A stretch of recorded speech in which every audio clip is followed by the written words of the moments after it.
This, so Thank you. Thank you for the introduction, Gino. Or, John, I'm sorry. Looking in two directions, yeah. Anyway, so I put this together on a little bit of short notice. John asked me to put my thoughts together on, was it Sunday, I believe? Yep. So it's a little rushed and not quite polished, but I think we'll have some fun with it. So, starting with an overview of the United States dime designs. They started in 1796 with the small eagle and then the heraldic eagle after that on the draped bust. I didn't include the flowing hair dimes.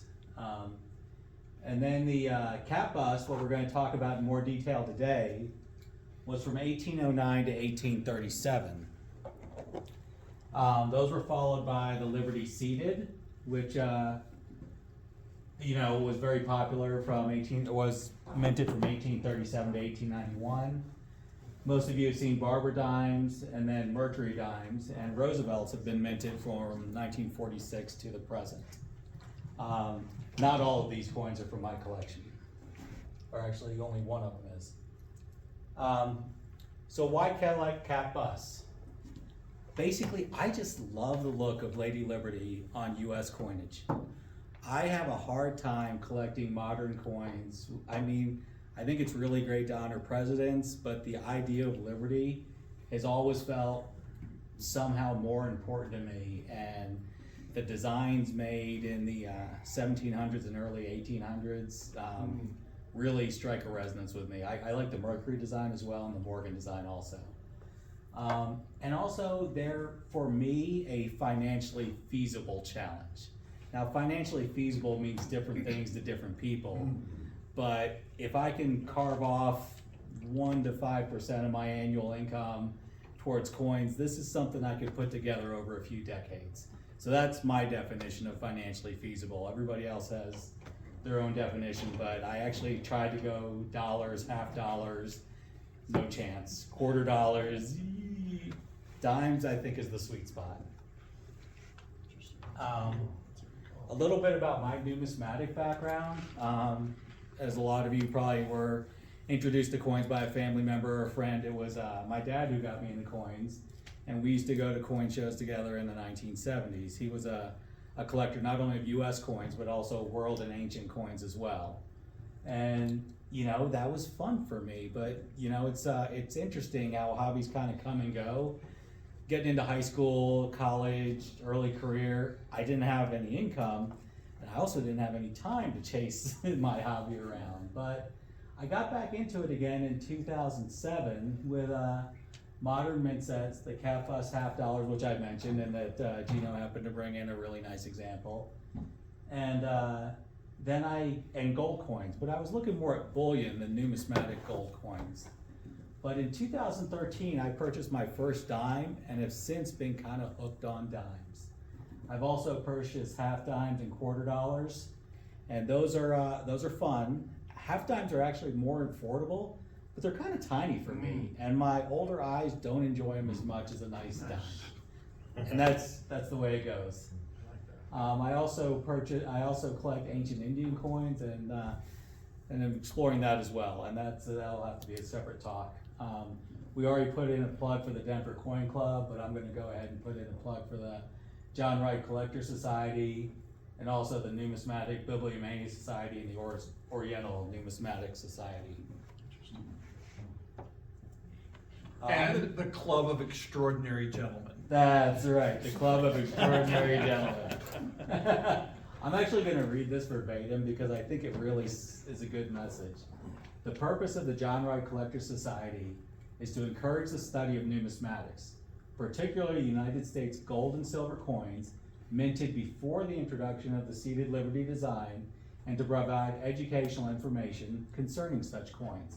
And I think that's a fun goal for a national coin organization. Local coin associations like us are more to socialize friends, learn more about new things, but there are specialized collector clubs that do Liberty Seated, do early American copper, and the John Wright Collector Society. I'm gonna pass around a few numismatic references that I think really got me hooked on these. So I'll start them over here and we'll just go around.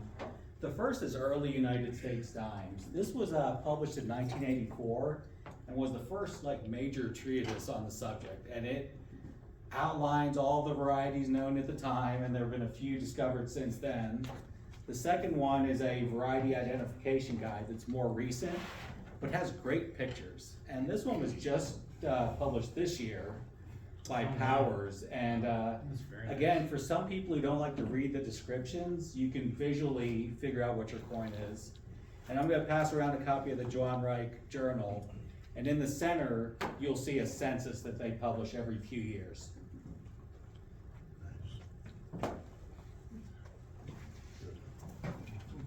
So cap bust dime, or coinage. We've talked about dimes, we've talked about half dimes. They also make quarter dollars, half dollars, quarter eagles, and half eagles. And finally, the Andrew Jackson first blouse coin, it was a gold coin, that also featured the cap bust design. I'm gonna pass around a medallic representation of them, because I didn't feel like shelling out the money for the gold coin. If I had one, I would trust you guys with it though. So how do we collect these? Obviously, you could collect them by type. If you could just find one nice example of a cap bust dime, I think it'd be a great addition to any collection. You could also collect by date. Although they were minted from 1809 to 1837, there's actually only 20 unique dates because they skipped certain years. So that's not hard to come by either. Red book variety gets a little tougher. Red book variety, you'll see, in any given year, you'll see like a small date and a large date, or a description of what it looks like on the reverse. And for those that really want to punish themselves, like myself, you can collect by die variety, which obverse and reverse die were used to make the coin. And if you really want to punish yourself, which I'm not ready to do yet, you could collect by die state. So for a given year, given obverse and reverse die, as that die ages, the coin looks different. Sometimes cracks will develop, sometimes a cud will develop. And I'll pass around an example of two coins that actually have a nice crack along stars 2 and 3 on the obverse, and in my mind, a pretty good sized cud on the reverse. But we'll talk about these coins in more detail as we go through. So I mentioned red book varieties. There are actually 3 red book varieties: the 1814 small date, large date, and the States of America. But those represent 5 die varieties. Obverse 1 corresponds with the small date. Obverse 2 and 3 correspond with the large date. And States of America is the reverse D. So if you had a JR5, you could tick off 2 red book varieties with it. So how do you identify a die variety? So if you look at those coins I'm passing around, the stars, the 13 stars, you can look at star 1, 7, 8, and 13. And where that star points in relation to the denticles on the outside give you a clue. Sam, make sure you tell people what a denticle is. On a larger image I would, yeah. Star 7 to the headband, the date position in the field, if it's high or low. And on the reverse, how E pluribus unum is written. Letters being high, low, or touching, and 10 cents. And to Gino's very good point, hopefully I have a slide coming up. Well, let's jump ahead and we'll jump back. So, Indentations, the denticle, yeah. yeah, so these little guys are your denticles. And it's hard to see from where you're sitting, but star 13 points to the upper edge. Star 1 points to the center. And E pluribus unum, or in the headband, star 7 points to the upper part of the curl, or the center of the headband. This is kind of low in the field, 1820. 10 cents, that's pretty well centered in the field. E starts just on the edge of the serif of D and goes all the way just off center of M. So those are the kind of features you're looking at when you're deciding, what is this coin I'm looking at? And I think I got all of them, oh, except for the letters high, low, and touching, but, so on rarity scales, this is another reason I like dimes. How many people are familiar with rarity scales? A couple. So basically, if you pick up a coin at random that happens to be an 1821 dime, odds are it's gonna be an R1 or R2, because most of those are what you're gonna find. Every now and again, you'll get a die variety that's really rare.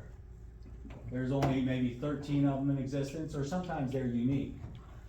But in the dime series, most of them are R1 through R9, meaning you can come across them. There's only 9 R5s, 4 R6s, and only 1 R8. That's the 1827 JR14. So they're not as hard to come by as some of the Drake Bus series that are really, there are a lot more R6s, R7s to complete that series. Finally, I want to talk about provenance a little bit. How many people know what provenance means? Again, the same hands went up. Oh, a few more, good. So provenance basically means the ownership history through the years. And coins develop more of a story if they were owned by some key collectors, like Pittman, or were featured in a Max Mell catalog, or a Chapman catalog, or Colonel Green, or the authors of that first book I passed around, Lovejoy, Davis, Subject. They add a little mystique to a coin, which I kind of like. Now I showed you a little bit about that scroll, how E pluribus unum shows up on a coin. And when you're trying to figure out what reverse it might be, if you saw that it lined up with the tail of the D and then the tip of the M, you know the reverse is probably a reverse B or a reverse E. And that gives you an idea of which reverses were paired with which obverses. And then between the two, you can kind of figure out where you're going. So I'm gonna flip back and forth between two slides. I want you to look at two spots, where the O is relative to the curl, and see how that ME are touching. Notice that both of them are dated 1820, 10 cents. And these are coins from my collection. So as we flip forward, look at that O, it moved over, or the 0. And look at the M and E. They're touching in this coin and separated on this coin. Die difference, yeah. Yeah, and finally, I don't know if you can see it from where you're sitting, but you'll notice T2 is defective. T1 is intact, but T2 is defective. So these dies were created by whatever they had on hand. They had the obverse and the reverse pretty much dialed in, but U, N, I, T, E, D, they were all boom, boom, boom into the dies. In the same way 1, 0 cent and the dot was knocked into those dies to create what you're looking at. So they didn't perfectly line them up like they do on modern coins, and that, my wife doesn't get it. I don't expect all of you to get it, but for me it's a lot of fun. Trying to figure out what it is. And so hopefully you can appreciate some of those differences. This next coin is just a half dime, also from my collection, but it shows you all the features are very much the same, but where the scrolls begin and end are very different. You'll never see one going all the way to the edge of E on a dime. You do pick up the same technical features and things like that, but these are actually collected by Logan McCluskey numbers, and that would be a separate talk as well. And this is a $quarter, just to show you the design prior to the calf bus, which we're discussing today, and I'll pass this guy around also. That's a rough looking coin, but it really caught my eye because of the overdate. The 6 on top of the 5 is one of the more egregious overdates, or egregious isn't the best word, the most dramatic overdates I've seen. and a coin in hand. The other really, I think it's amazing, but you guys are gonna either like it or don't like it. Die pairings, they can be used to strike a run of coins. Those dies get thrown on a shelf, and then they get brought back out to put together different coins. And then they might come back together to have the same obverse and reverse showing up. So reverse T on a half dime was used to create the LM8 in 1832, and that same reverse was used for 1833, another 1833, and then back to an 1832. And people are like, so what? What can you figure out? Well, the die as it's remarried will show certain indications and certain features. So these are coins from my collection, and this is the 8.1 and the 8.4. The 8.4 is the first time these dies got together. Everything looks awesome. But when they were joined together the second time, there's a little die chip in the end. And the S up there is filled. You don't see that on the 8.1. And I have an 8.5, I'm looking for the 8.2 and 8.3. So if anybody comes across them, you let me know. One of the coins I passed around earlier had a die crack in it. So as these dies wore out, they kept using. I mean, dies weren't easy to come by. And you can see a dramatic crack between stars 1, 2, and 3. Oh, yeah. And that's what I mean by collecting by die state. You could get an early die state before the crack started, medium die state with it in this condition, or a late die state where the die is like on its last legs. Another coin I passed around is the die on its last legs. This started as probably a crack between ERI, and then it got bigger, and then a whole chunk of the die left. But they kept putting out a few coins, and that creates a cud.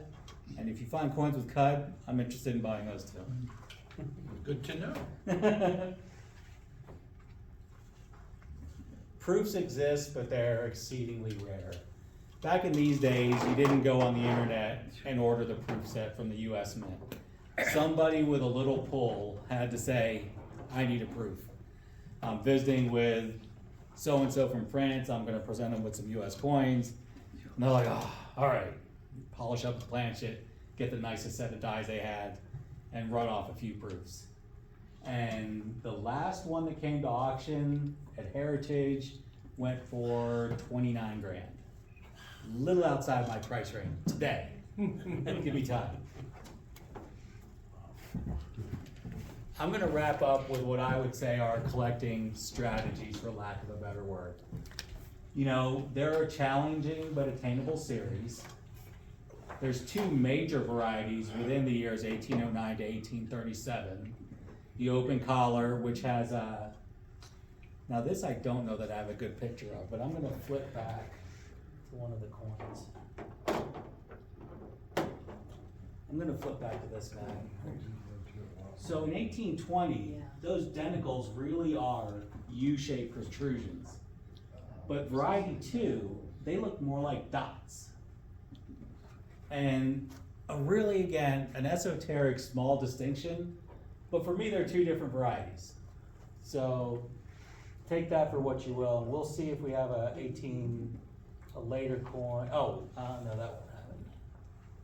This should have it. So this coin is too worn to see, but those are stubbier, rounder looking denticles. They're not the elongated denticles you find on variety 1.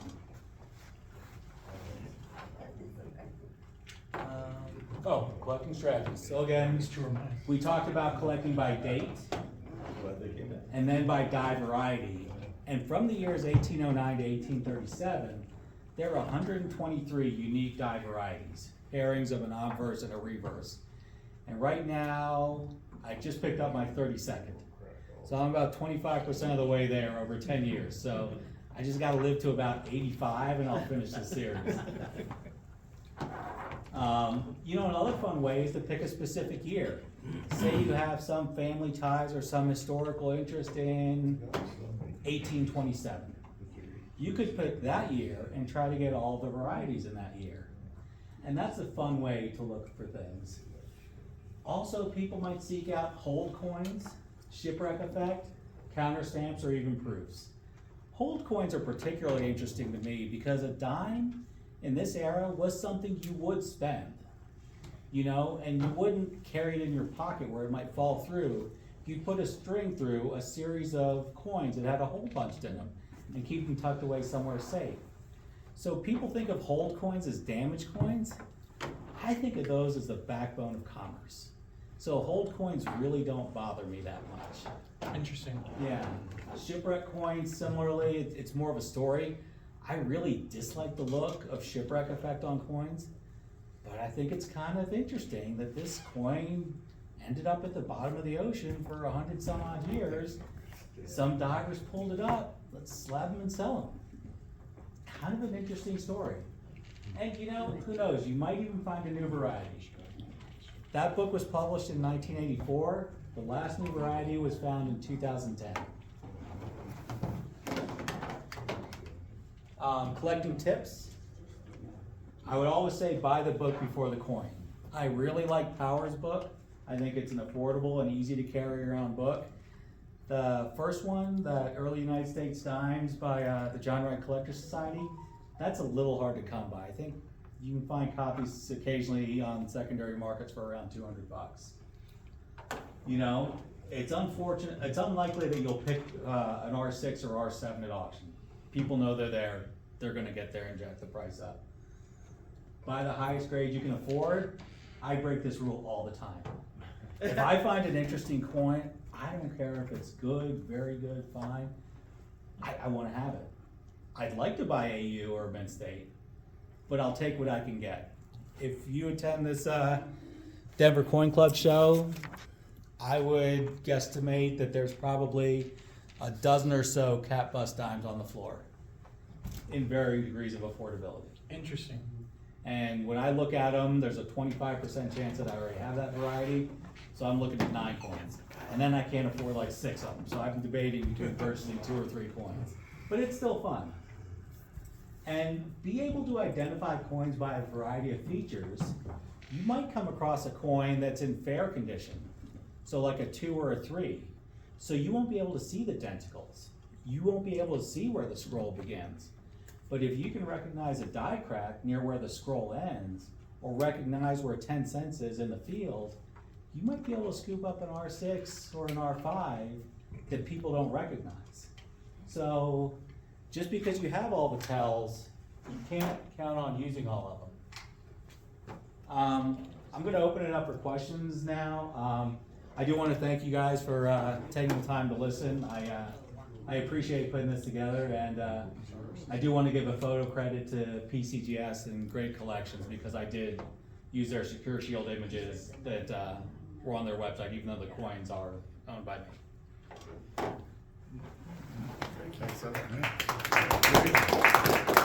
Did you inherit the collection from your dad? No, I actually only received 2 coins from my dad. What did he specialize in? I did inherit his collection, but only 2 of his collection were dimes. Were Cap dimes. bust dimes. Okay. Most of his collection was world coins from all over the world, ancient coins, including ancient India, Mughal dynasty coins, British India coins, and Republic of India coins, and then United States coins. The highlight of his set is the Morgan dollars. You know, not complete, but missing no, he's got a couple of the key dates. So he's missing like eight of the harder dates, but it did include the 1893 S, but not the 1895 proof and others. Not, some of the CCs are missing as well. But he had a pretty extensive collection there, and his later years he actually got hooked on barber halves. And I don't know where he came up with that, but they're nice looking coins. Indian coins, they're unique in shape, aren't they? Most of them are round. The ancient coins, the planchets weren't perfectly round and often had cracks in them. I was thinking they were triangle or something. Some of the Mughal dynasty coins are square, Okay. and some of the Republic of India coins are diamond shaped. Some of them are circular with a hole in the center of them, and I don't know of any triangular coins, but again, the whole history of India from BC to today is way too much for me to bite off. But That's a lot. it's a lot. So, when did your quest for the dimes begin, and what percentage of completion? Are you like 85% of everything you want, or? So it started in 2013, and I have 32 of the 123 varieties. Wow, okay. So again, that's what It's I gonna was be a joking, challenge. and that's over 11 years. So Sanjay, so when it's details or VF or that kind of stuff, or how it's slabbed or bent, that doesn't really matter to you as much as maybe the rarity. So in other words, what would be deal breakers for other coin collectors? You say, no, I want this coin because it's so rare and inaccessible. It's like almost a beggars can't be choosers situation. Thank you. Beggars can't be choosers is the exact word to put it. And that coin has a little bit more interesting to me because it was owned by John McCluskey. Who is the dime guy? Actually, Lovejoy, I would argue, is the dime. Okay, guy. okay, so but But he he is a very prominent collector. Russ Logan, his collection came to auction, is amazing. David J. Davis, I have a coin from his collection. And I don't own a subject coin, but, well, no, actually, one of the coins I own was owned by Subject and Lovejoy. Interesting, before it came to me, in terms of provenance. When you see a bunch of dimes, can you quickly identify? Nope. It takes work. The best way for me to practice is to go to heritage auctions or great collections, type in cat bust 10 cent, and practice attributing them with the book open and like flipping back and forth through pages. If I did that for a couple hours a week, I could probably do it on site at a coin show. Barring that, I'm gonna be sitting at that dealer's table for like 5-10 minutes trying to figure out what it is. And they usually don't mind. They're pretty happy to have me sit there. Very cool. So when you acquire a coin, Yeah. Dealer, whatever, is it unslabbed or slabbed? Typically, I'll only buy slab coins. Slab coins. Have you But ever I- bought unslabbed? I have, and you know, honestly, my biggest issue with buying unslabbed coins is I tend to overestimate the grade. I think it's a 30 and it comes back 20. I think it's extremely fine, it comes back very fine. I don't always pick up on cleaning. Coins, I think, are come back holder just cleaned when I don't see the signs of cleaning. Granted, I need to go to the A&A grading seminar and spend some time in a coin shop and really learn how to grade. But when I buy raw coins, I tend to overpay for them. And I don't mind overpaying if it's the difference between like $60 and $90. It irks me when I think a coin's worth $300, it comes back clean, VF, and I pay, you know, XF money for it. So that's where I kind of lean towards graded coins from PCGS or NGC. ANAX, I'll submit coins to them, but they're not always real good about putting the varieties on and things like that. So, but I think they're a very reputable grading service. You have to pay for the varieties though, don't you? I think you have to pay extra, and they will do it. Well, Yeah, that's it for all of them, NGC, Yeah. PCGS. and that's why I tend to buy them already slabbed. They have to research, yeah. But most of the coins don't have that I buy slab don't have the variety indicated on them, and they certainly won't have the remarriage if it's an 8.1, 8.2, 8.3, or 8.4. And even experts will argue with you whether it's an 8.3 or an 8.4. The remarriages get they're hotly debated. Okay, okay. Have you ever had an argument, okay. Annex I thought was pretty good. If you ask them to research, those are specimens. you can also give them the information. They have the same books. And they just verify it. They have the same books Yep. as you do. Okay. What about NGC and PCGS? There's a lot of times they will not voluntarily put it on the attribution. I don't think any of them will voluntarily put it on. If you Usually ask it's an them- upcharge. Yes, it is. Yeah. So if you pay $30 to slab it, an extra 10 for Secure Shield, an extra 20 for Variety Attribution, an extra Yeah. 10 for Provenance, the list goes on and on and Have on, you tried- and I'm not faulting them. Have you tried doing that? I have not individually sent coins to anywhere except ANAX. Because you could have an argument is what I was gonna ask. Yeah, and the ones I send to ANAX are usually the two that I get free from a coin show, and it's coins I pull out of my dad's collection raw, just to see what they're worth, and I had one half penny come back in like just really like an XF condition. It turned out to be a $300 coin, but usually when I submit coins, it's a 2 freebies I get from ANAX at the coin shows. Otherwise, I'll keep them raw. Also, on the Zuzim, these are the. More questions? I got one. Yeah, Is it called a cap bust because Liberty's wearing a cap? that's exactly why. You can see some cleavage. Yeah, exactly. And the cleavage is actually more dramatic on the draped bust.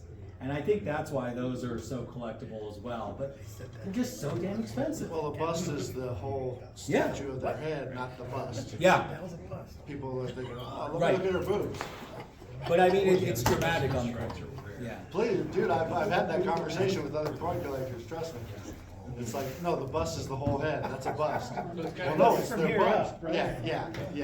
So you I had a got lady come in, Half-dimes, the way women dress, but $half. Yeah. it's kind of That was a interesting. bust. On the copper set. Oh my You know, God. I'm just, you're talking to a lady, you just can't go there.